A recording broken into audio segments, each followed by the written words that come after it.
It is high time for France to lift its knee off our neck and put an end to this unjust oppression. Centuries of misery, human trafficking, colonization, and neocolonization have caused immeasurable suffering. It's time to put an end to this cycle of oppression. It's high time for France to leave us alone. It's time for France to take a cue from its European neighbors and learn a valuable lesson in independence.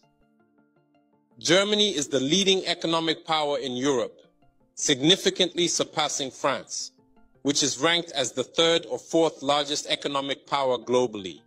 Germany does not exploit any country, any colony. I can mention Italy, I can mention Spain, who had colonies before, but who do not exploit anyone, who do not interfere, who do not impose leaders in their former colonies. On what grounds does France believe it can continue to impose leaders on us and make choices on our behalf? This must come to an end.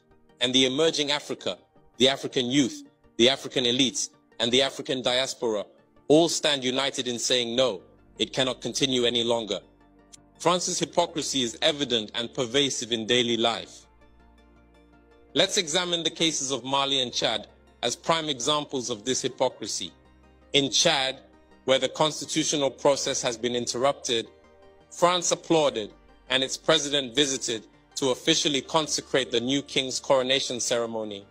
In Mali, where it is not the constitutional process that has been interrupted, but the transition process, France has condemned and even packed up its things to say that it is leaving Mali.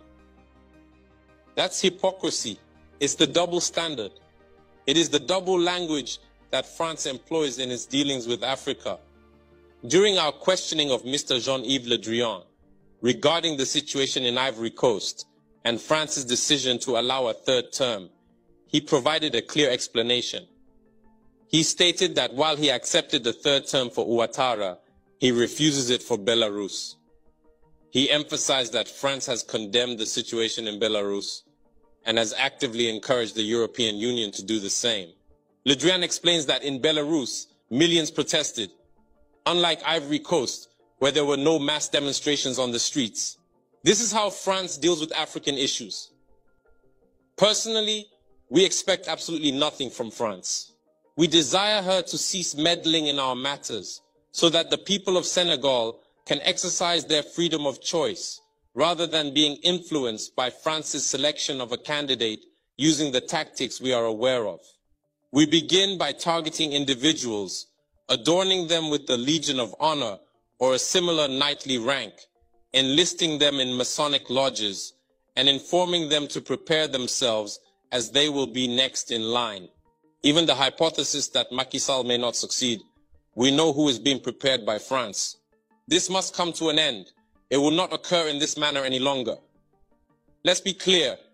We have absolutely nothing against the French people.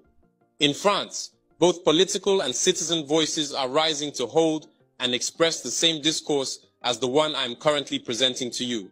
For example, the deputies, such as Mrs.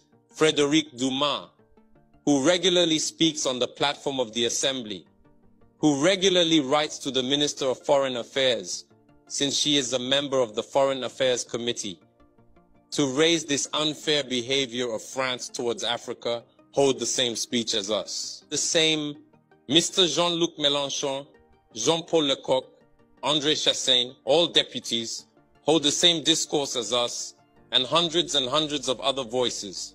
The NGO endures. Like other non-profit organizations, are doing remarkable work in the same direction. We strongly urge France to listen to the voices that speak to it about our plan for a more collaborative, fairer, and sustainable partnership between Africa and France. It is crucial that we work together towards a future that is equitable, just, and environmentally conscious. If she listens, I believe we'll have beautiful days ahead in our collaboration together. If he doesn't know how to cut it, thinking he can continue to function like in the time of our grandfathers, this African youth no longer accepts it. France must make preparations for a definitive break and completely withdraw from Africa. Africa belongs to Africans, not France. She belongs to no one else, neither China, nor the United States, nor anyone else.